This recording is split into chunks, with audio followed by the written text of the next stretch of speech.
Abençoados e abençoadas, graça e paz.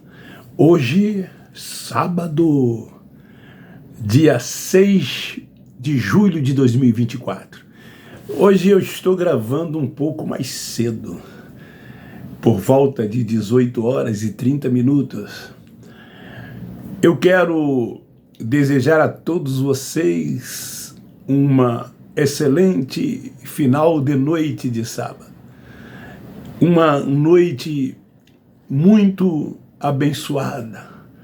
Que o sono de cada um de vocês seja profundo, que possam dormir tranquilamente, descansando tão somente no Senhor. E o domingo, ao levantar, não se esqueça, agradeça e receba como o melhor dia da vida de cada um de vocês. Eu quero sempre agradecer aos seguidores do meu canal, aqueles que visualizam também, meu muito obrigado. Vocês têm me ajudado bastante a fazer o canal crescer. Quase todos os dias há novos inscritos, não muitos, né? Mas 2, 3. Tem um velho ditado que diz que de grão em grão a galinha enche o papo. E então o canal está crescendo. Eu quero pedir a vocês, não se esqueçam do like. Às vezes tem 1000 visualizações, 100 e poucos likes. Você visualizou? Dê logo o like.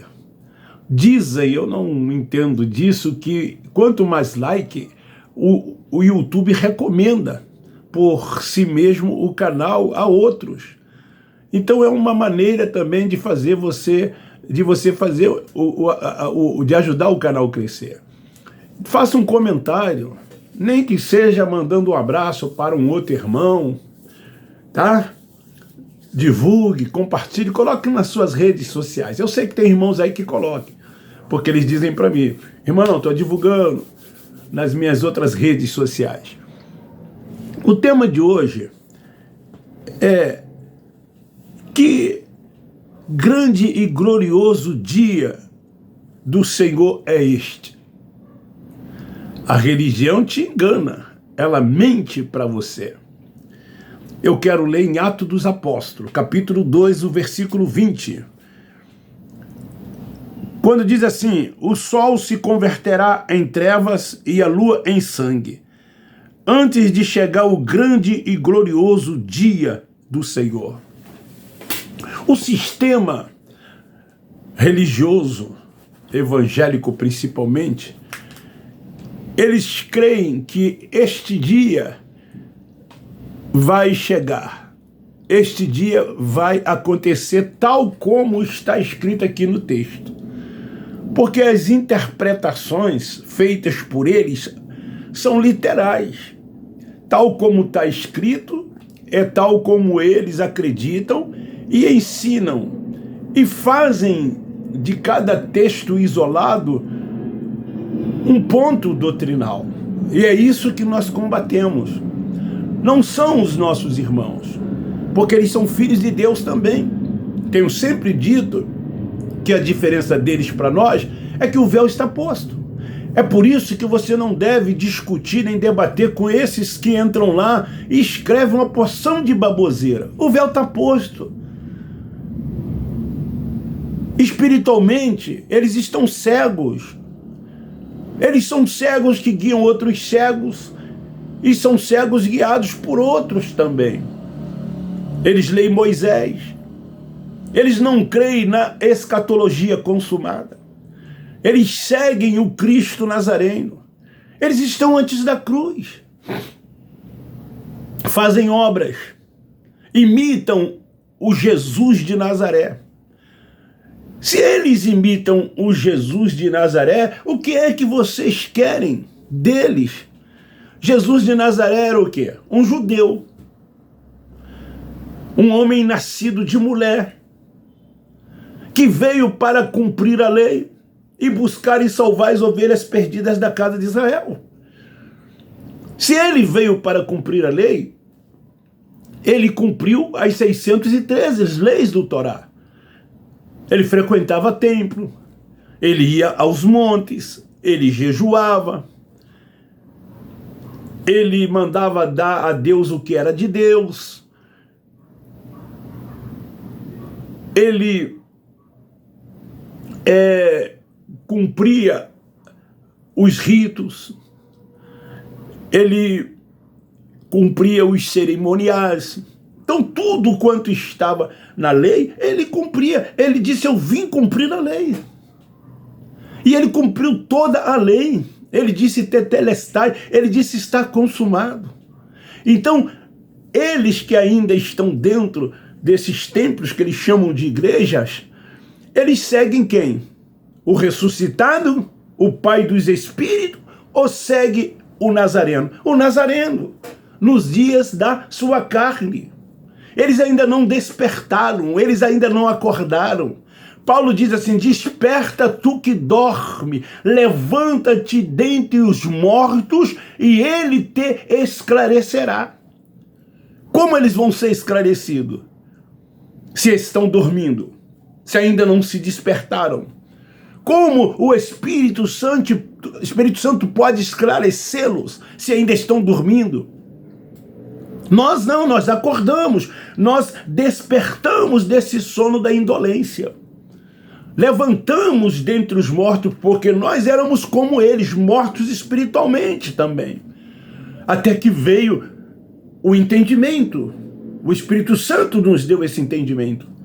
Hoje, a nossa mente, ela foi o quê? Ativada. Fomos salvos na mente, porque salvação é na mente. O próprio Cristo Nazareno, quando envia os discípulos ao mundo de Israel, ele disse crer. Aquele crer ali era na mente, para que eles fossem salvos de quê? Da grande tribulação que estava por vir. Não era aceitar Jesus como Salvador, como o sistema religioso faz, não. Que as pessoas têm que aceitar Jesus como Salvador, que tem que se batizar para a remissão de pecados. Que pecados? Se quem pecou foram os judeus e não nós, eles que foram transgressores da lei, a lei foi dada tão somente a eles e não a nenhum gentil, a nenhum estrangeiro. E se pecado era transgressão da lei, como nós pecamos? Nós já nascemos o que? Novas criaturas. Já nascemos perfeito nele. Mas eles dizem que tem que se aceitar Jesus e fundamento em Marcos 16:15. Quando o crer ali era na mente. Hoje nós podemos dizer, somos salvos na mente. Por isso reinamos em vida. Você quantas das vezes leu esse versículo? Perfeita, boa e agradável vontade de Deus. E você não entendia. Hoje reinando em vida, hoje com a mente aberta, ativada, você entende qual é a perfeita, boa e agradável vontade de Deus. Tu descansa no Senhor. Tu cresce cada vez mais na graça, no conhecimento de Deus. Você se sente cada vez mais livre no Espírito. Você não tem mente cauterizada mais. Você não tem consciência pesada de nada. Você não tem sentimento de culpa de nada, porque você é espiritual. E os espirituais não vivem na prática de obras alguma. Os espirituais são guiados e dirigidos tão somente pelo Espírito Santo de Deus. E ele habita no seu espírito, ele diz que tu é filho de Deus. Você tem essa convicção, você tem essa certeza. Você não vive voltado para o mundo da carne, para o mundo das obras. Você vive voltado para o mundo espiritual de Deus. Então como eles vão entender esse versículo 20 de Atos 2? Como nós entendemos? A Bíblia foi escrita por judeus. Nenhum outro estrangeiro escreveu a Bíblia. Não há nenhum escrito sequer por estrangeiro. Encontramos na Bíblia diversas figuras de linguagens, metáforas, exclusivamente para os judeus. Ela foi escrita exclusivamente para os judeus. Daí a dificuldade para os religiosos entenderem a Bíblia. Como entender a Bíblia se eles não aceitam que ela foi escrita tão somente para os judeus, dentro da sua cultura? dentro da sua tradição. Quando Jesus ele usa a figura do pastor, ele não está incentivando ninguém a se tornar pastor. Ele usa uma figura de pastor porque era comum os judeus trabalharem com ovelhas. Davi foi pastor, Amós foi pastor. Então era dentro da cultura judaica, dentro da tradição judaica, dentro do entendimento dos judeus. Os religiosos, eles não respeitam épocas. Tempo verbal, muito menos ainda. E o pior, que lá dentro tem pessoas letradas, acadêmicas, com faculdades, pós-graduações, doutorados, mestrados. Lá há juízes, desembargadores, professores de língua portuguesa. Mas ao ler a Bíblia, eles não respeitam os tempos verbais. Não respeitam os remetentes, o destinatário. Pegam tudo de forma literal. São as suas interpretações. Eles fazem de um texto uma doutrina fora de contexto. Por isso que nós combatemos o quê? O sistema doutrinal. Então, de acordo com esse texto aqui, do versículo 20 de Atos 2, que eu li, esse texto faz com que eles, os religiosos, aguardam o sol se converter em trevas e a lua em sangue. Eles acreditam piamente que isto vai acontecer. O sol vai se converter em trevas, ou seja, vai se apagar, e a lua em sangue. O eclipse, né, quando ele vem, o sol escurece. O sol, a lua, né, também fica tudo escuro, tudo negro. Isso faz parte. Não que isso seja um sinal. Então eles não entendem que essa expressão aqui foi uma figura de linguagem usada de judeus para judeus.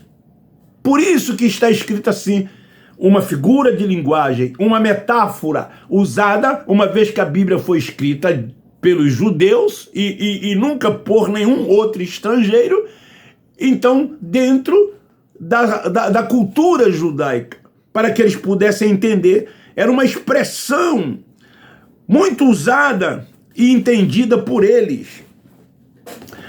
No livro histórico de Mateus, que eles chamam de Evangelho, capítulo 24, versículo 29, está escrito assim: logo depois da aflição daqueles dias, o sol escurecerá, a lua não dará a sua luz, e as estrelas cairão finalmente, e os corpos celestes serão abalados.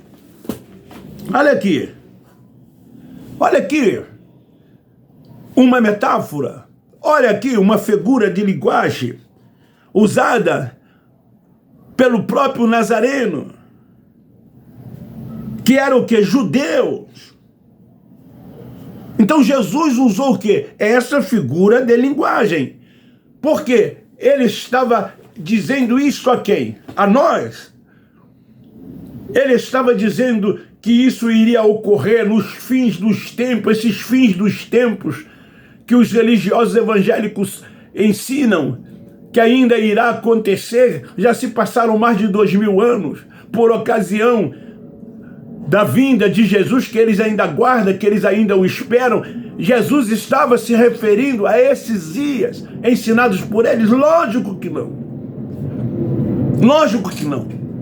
Era para aquela geração. Era alguns poucos anos depois, como foi que aconteceu. Isso ocorreu. Então Jesus estava se dirigindo a quem? Aos judeus.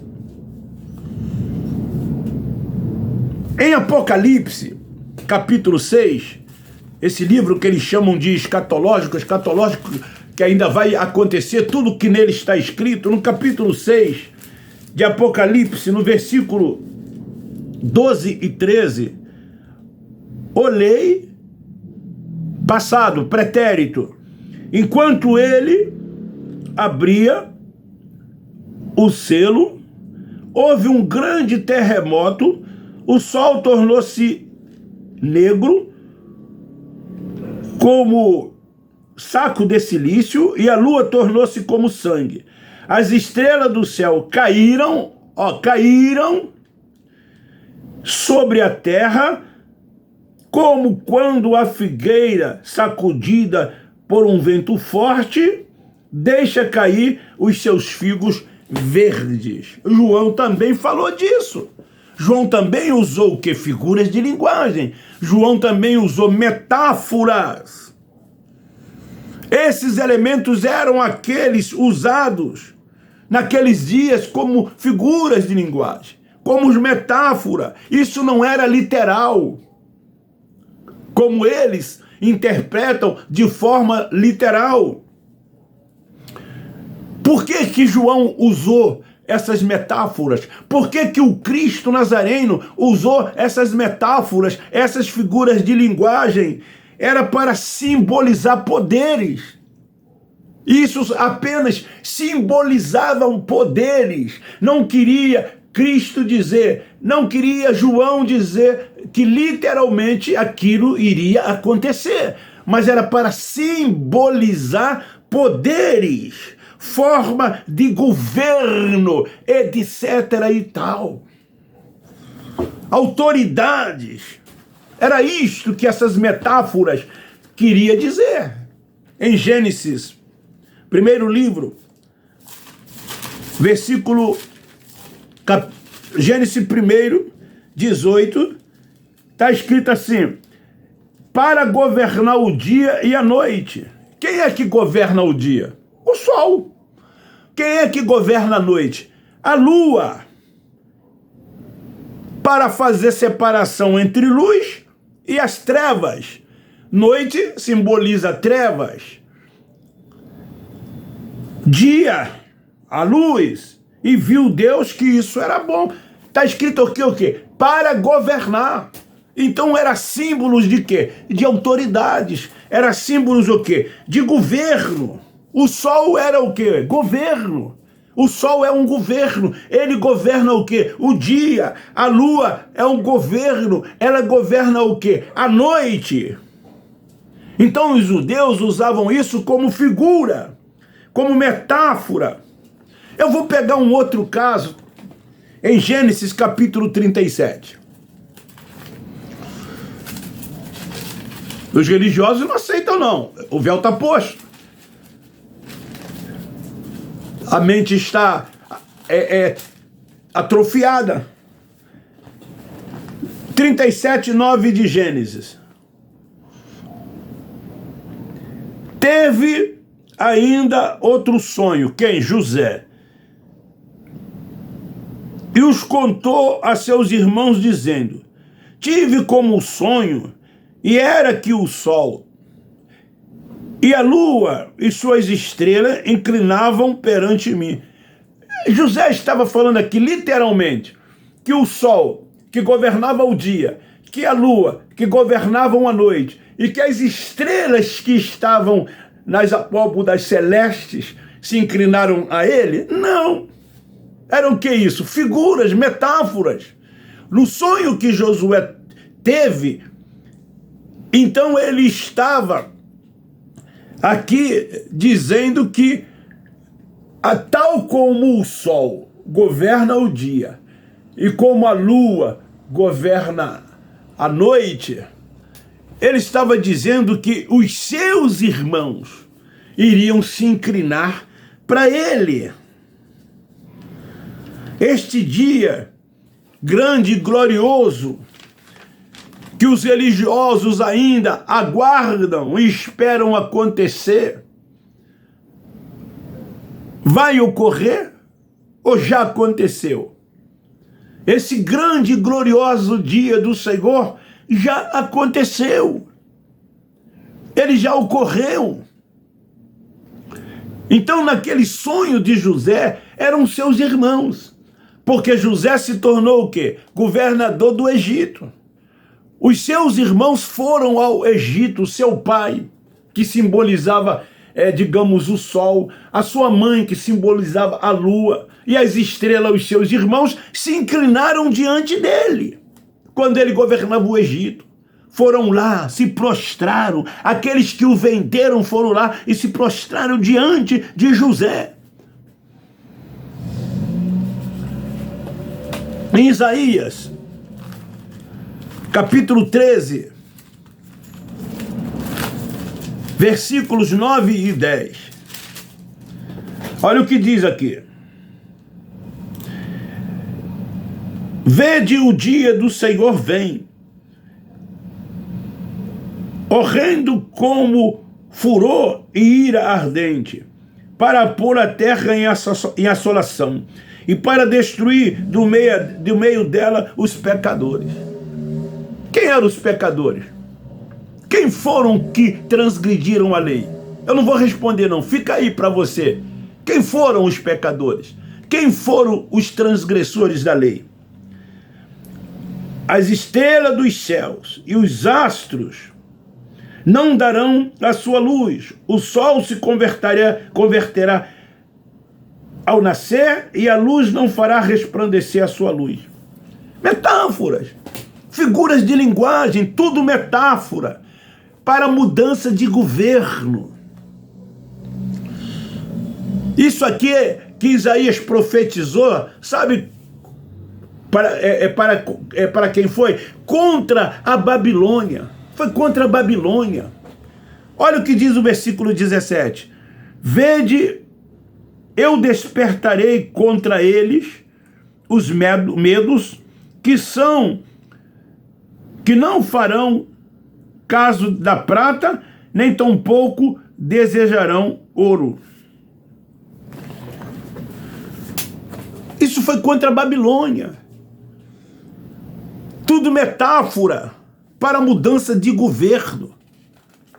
E eles pegam, interpretam estas coisas literalmente e dizem que chegará o grande e glorioso dia do Senhor. Então o tema dessa mensagem é desse ensinamento. Vamos dizer pregação não. Esse ensinamento é este. Que grande e glorioso dia do Senhor é este? Vai acontecer? Você espera? Você está aguardando? Ou ele já aconteceu? Deu para você entender que todas essas palavras, usadas tanto por João, quanto pelo próprio Cristo Nazareno, e tantos outros judeus que escreveram a Bíblia, eram figuras de linguagem, eram metáfora, simbolizava autoridade, simbolizava poder, mudança de governo.